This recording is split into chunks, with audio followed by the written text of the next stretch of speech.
The Yamaha RD 350 wasn't just dangerous for riders back then, it's a warning for every rider now. What looked like freedom turned into betrayal, and the same mistakes are creeping back into modern bikes. Stick around till the end, because this truth directly affects you on the road.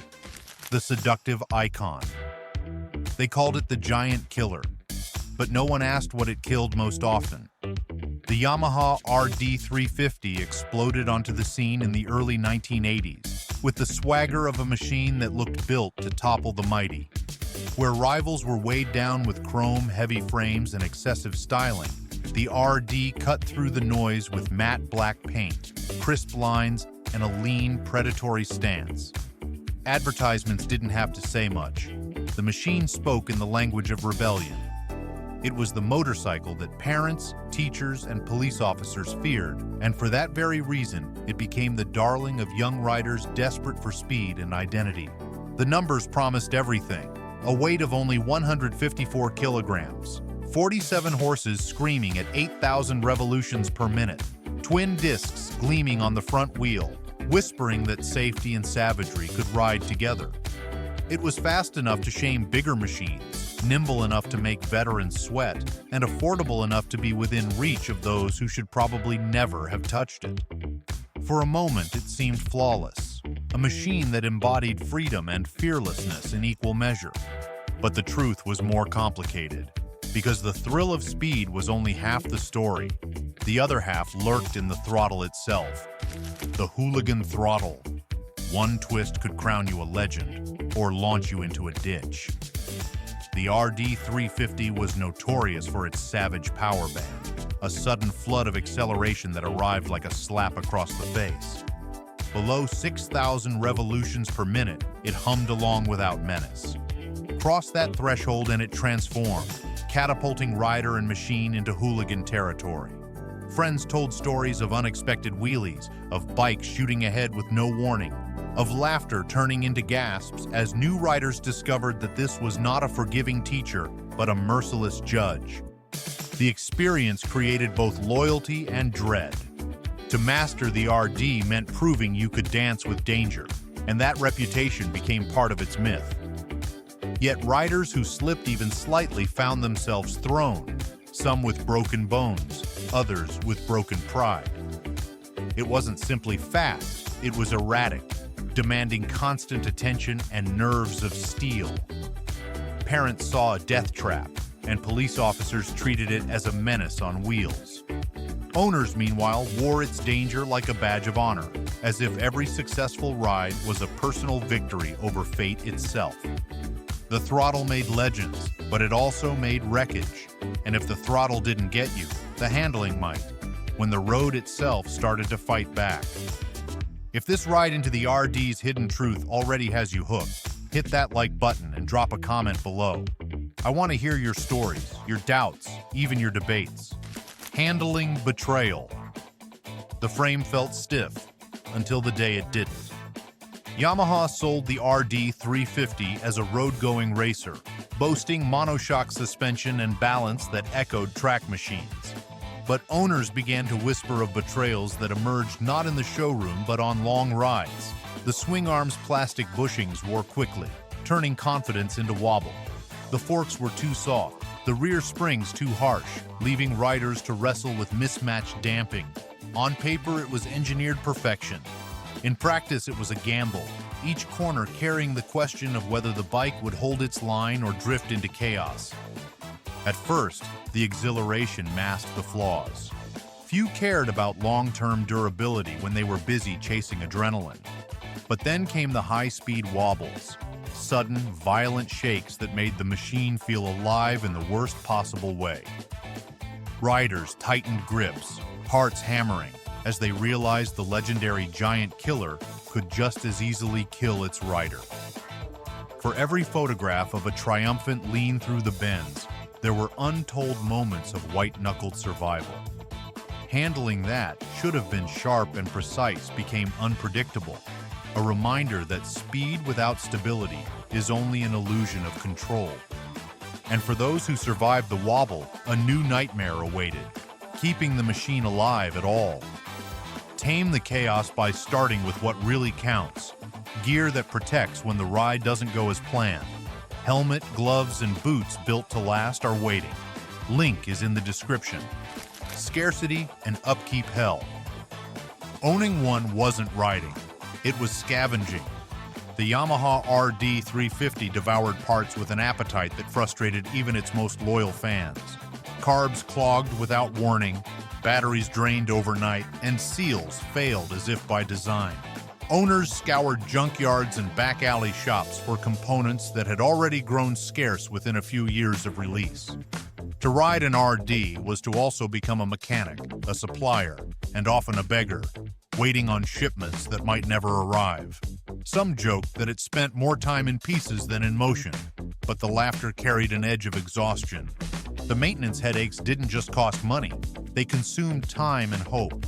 Enthusiasts desperate to keep the legend alive sometimes bought multiple bikes just to cannibalize parts from one to sustain another.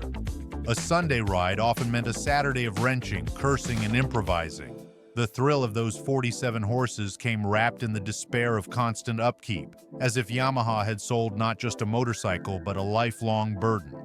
What was marketed as liberation often became captivity in the garage. Riders wore grease-stained hands like battle scars, but not all of them felt victorious. But those burdens were only the surface. Deep inside, the design itself was plotting against you. Transmission leak. Imagine discovering your gearbox was bleeding into your engine. That is exactly what many Yamaha RD 350 riders faced when the notorious transmission oil leak began to reveal itself. Instead of a sealed, dependable unit, the gearbox allowed oil to seep through a weak O-ring into the right-hand cylinder.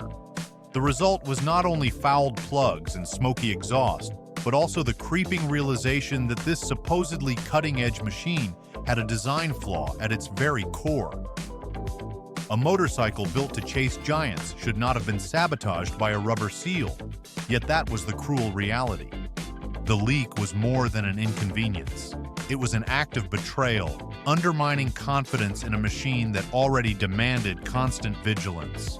Riders who once gloried in its howling acceleration found themselves checking for oil levels, replacing seals, and cleaning carbon deposits instead of enjoying the road. Engineers eventually issued fixes, but the damage to trust was already done. A design meant to inspire passion had instead sowed doubt. For many, this was the moment they realized the RD was not a flawless hero, but a deeply flawed companion. The myth had cracks, and soon the cylinders themselves would show how deep those cracks went. And when the oil stopped the party, the cylinders themselves carried the next blow. Cylinder seizure. 1 mile you were flying, the next, silence. Engine seizure was a phrase that terrified Yamaha RD 350 owners because it could strike without warning.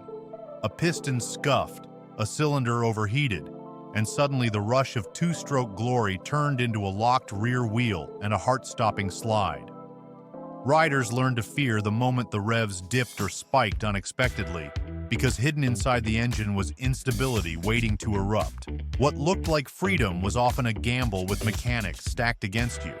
The problems went deeper than sudden seizures. Idling was erratic, forcing constant fiddling with carburetors. Throttles occasionally stuck, leaving riders fighting against machines that seemed to develop minds of their own. Imagine pushing through city traffic when the throttle refuses to shut, or roaring along a country road when the engine simply dies beneath you. It was more than inconvenience. It was danger disguised as speed. Each outing became a negotiation with a temperamental partner that might reward or punish you at whim. The allure of 47 horses at full cry was always undercut by the fear that one slip, one glitch, would turn exhilaration into catastrophe. And when the engine stalled, there was still no guarantee the brakes would save you. Brake betrayal. Twin discs promised salvation, but sometimes they just whispered lies. Yamaha equipped the RD 350 with dual front discs to showcase racing pedigree, yet the reality often betrayed the promise. Riders complained that the braking system felt mismatched, with inconsistent bite and an unnerving lack of feedback. At high speed, when trust in brakes meant life or death, the lever could feel spongy or wooden, forcing riders to grip harder and hope for the best. What should have been a reassurance turned into another source of doubt. The irony was cruel. A bike that accelerated like a rocket demanded stopping power to match, yet the system faltered under pressure. Reports of long stopping distances and unpredictable response made even skilled riders wary. Some attempted aftermarket fixes, swapping calipers or experimenting with pads, but the underlying issue of poor feel remained. The brakes, like the throttle and the frame, became another roll of the dice. Instead of giving confidence, they whispered uncertainty at the very moment when certainty mattered most. To ride the RD was to embrace this gamble, and to realize that betrayal was built into every system. And yet, for many riders, the cruelest trick wasn't how it stopped, but what Yamaha sold overseas in its name, the pretender version. In India and Brazil, it wore the RD badge, but not the RD sole. Yamaha exported detuned versions of the 350, most famously the Rajdoot 350 in India. These bikes looked the part but lacked the ferocity of their Japanese and European counterparts. Engines were strangled to appease local regulations, power output slashed, and the result was a motorcycle that promised rebellion but delivered compromise. Riders who dreamed of the fabled giant killer found themselves astride pale imitations that offered only frustration. The sense of betrayal ran deeper than performance charts. Communities built around the myth of the RD discovered they had been sold different machines under the same name. Conversations in garages turned sour, and owners of export models carried a stigma. They had the badge, but not the beast. Authenticity, that elusive fuel of motorcycle culture, evaporated. Collectors and purists turned up their noses, while ordinary riders wrestled with disappointment. A legend fractured, leaving scars not only on engines but on identities. The RD name, once a rallying cry, became a patchwork of versions and compromises that diluted the myth itself. Owners of these watered-down machines often felt cheated, as if they had been handed a mask instead of the monster itself. The badge on the tank promised fire, but the ride delivered smoke and compromise. Authenticity mattered, and the diluted exports carried shame alongside their restricted horsepower. That betrayal would ripple far beyond garages. It would tear through communities themselves. Wallets on fire. Some spent more fixing them than buying them. The Yamaha RD 350 was never just a purchase. It was a financial commitment that seemed to deepen with every ride. Owners quickly learned that constant restoration and part hunting were unavoidable. Every breakdown meant another trip to the mechanic or another desperate search through salvage yards. The cost of ownership began to eclipse the thrill of ownership, leaving some riders wondering if they had bought freedom or signed up for endless debt. Passion, however, has a way of clouding judgment. Many enthusiasts poured money into their machines with little thought for the totals, convinced that the next fix would finally stabilize the bike. For some, the obsession bordered on addiction. Whole paychecks were funneled into carburetor rebuilds, aftermarket shocks, or rare gaskets sourced from overseas. Others bought entire non-running bikes just to strip them for parts, creating an underground economy of cannibalized machines. What had been sold as a low-cost giant killer turned into a financial trap that consumed savings as readily as it consumed fuel. Some riders admitted they spent more time tracking invoices than enjoying the road. Every repair became another reminder that passion had a price. Regulation wars.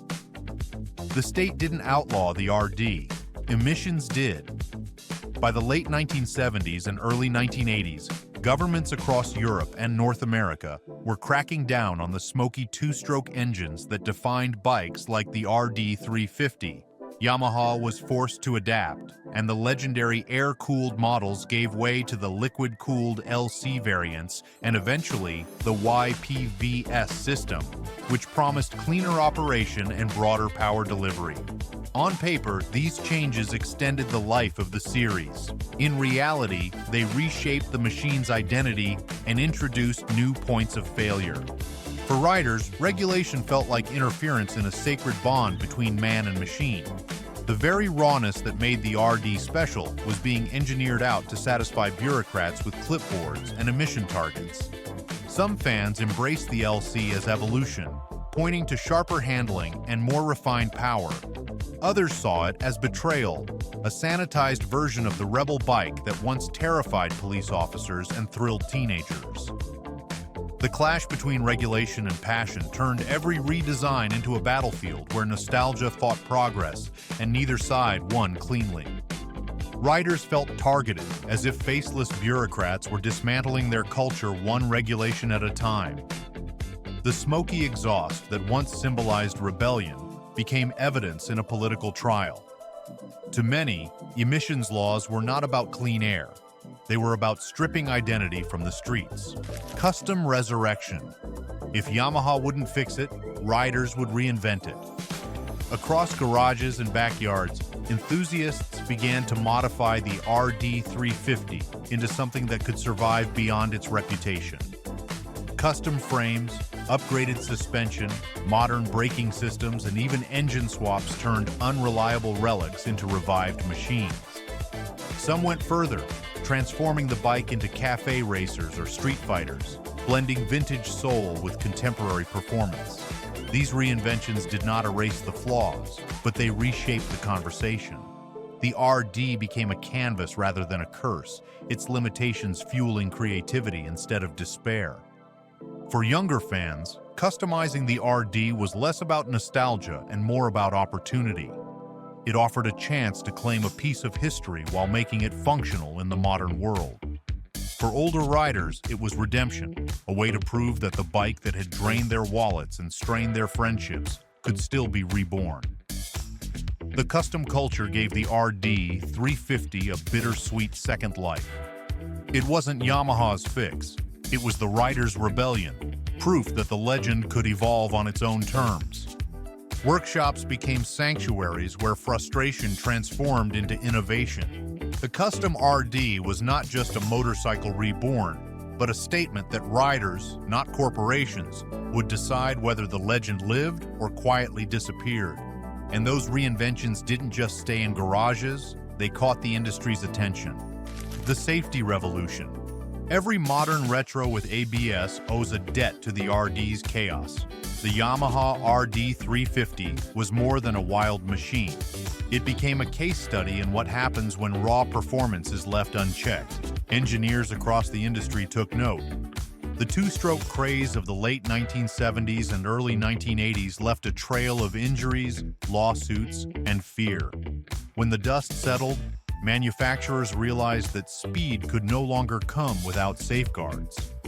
Braking systems were upgraded, suspension designs were refined, and soon electronic safety nets became the industry standard. The irony could not be sharper. A motorcycle famed for rebellion and recklessness forced companies to prioritize restraint and responsibility.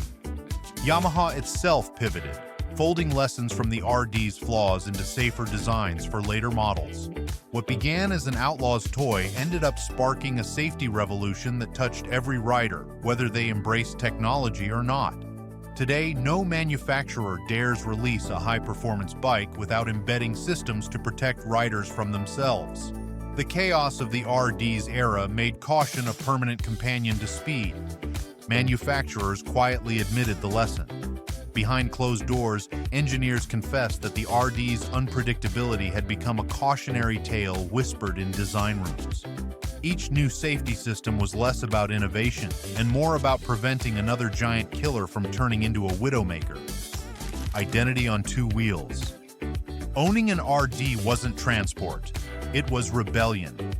Riders who embraced the Yamaha RD 350 in its prime were not simply choosing a machine. They were declaring who they were. The sharp lines, the screaming exhaust note, and the constant threat of mechanical betrayal turned the bike into an identity badge. It told the world that the rider was fearless, reckless, and proud of it. That culture did not fade with time. Decades later, the RD still stands as a symbol of defiance, celebrated by those who see motorcycles not as tools, but as weapons of individuality. Yet identity has its battles. As globalization swept through the motorcycle industry, uniformity replaced uniqueness. Mass-produced machines promised reliability, but stripped away the raw, unfiltered soul. In response, a do-it-yourself culture emerged, carrying the spirit of the RD forward through custom builds, garage projects, and online communities that valued authenticity over conformity. The bike's legacy became part of a broader cultural war between riders who sought predictability and those who embraced chaos as a way of life. The RD was no longer just a machine, it was a cultural fault line. For many riders, the RD was more than machinery. It was a rejection of conformity. Straddling one meant declaring independence from the predictable commuter class. That defiance still resonates today, where vintage ownership signals rebellion against a world of identical machines built for markets, not for misfits. But rebellion soon met capitalism in its rawest form: bikes as assets. What once bankrupted riders now tempts investors. The Yamaha RD 350, once notorious for draining wallets and testing patience, has transformed into a collector's prize. Auction houses list pristine examples for prices that would have shocked original owners. Nostalgia has become a currency, and motorcycles that once rusted in sheds are now polished centerpieces of financial speculation. What was once a burden is now branded an investment-grade classic. The same flaws that made it infamous are reframed as quirks, fueling demand among collectors who never knew the frustrations of daily ownership. This shift reveals the strange alchemy of time. A machine that caused grief in the 1980s now generates profit in the 2020s. Investors treat the RD as if it were fine art, calculating returns rather than throttle response. Some enthusiasts see this as betrayal, the ultimate commercialization of rebellion. Others embrace it, thrilled that their costly obsession has finally paid dividends.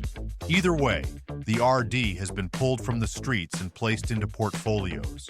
The legend has become a commodity, and the same machine that once embodied rebellion now fuels the very systems it once defied. Collectors often speak of provenance as if it erases mechanical headaches. A bike once cursed for oil leaks and seizures is reframed as a rare artifact, its flaws conveniently forgotten.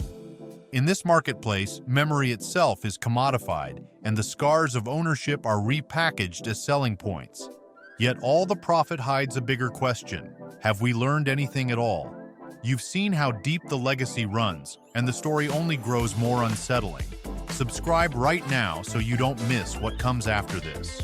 More revelations, more hidden truths, and the stories nobody else will tell. Stay with us, or you'll be left behind. The warning for the future. The RD taught us that performance without reliability is a trap. But are we falling for it again? Today, electric motorcycles and high-tech machines boast blistering acceleration, advanced software, and futuristic promises. Yet cracks are already showing. Battery degradation, firmware glitches, and over-the-air updates that can disable features overnight echo the same tension that haunted the RD, the pursuit of extremes without guarantees of longevity. Just as riders in the 1980s discovered that speed came at a cost, today's generation may learn that technology carries its own betrayals. The parallels are impossible to ignore. The RD was a warning wrapped in chrome and two-stroke smoke. That innovation without balance leads to disillusionment. Modern riders face the same dilemma in a digital age where marketing dazzles, but reliability remains uncertain. If history repeats, tomorrow's enthusiasts may find themselves scavenging parts, updating firmware, and paying for promises that never fully deliver. The RD's shadow lingers, not just as nostalgia, but as prophecy. It demands that we ask harder questions before we embrace the next revolution. Many enthusiasts argue that the past has already repeated itself. They see today's hype around instant torque electric bikes as little more than the same marketing illusion that once surrounded the RD. Beneath the futuristic sheen lies the same gamble. Speed first, stability later, and consequences deferred. The story of the Yamaha RD 350 proves legends aren't always what they seem. Now you know the truth, but this is only the beginning. More machines, more myths, and more hidden costs are waiting to be exposed. Subscribe right now, turn on notifications, and join this journey, because the next reveal will make you question everything you thought you trusted. Don't miss what comes next.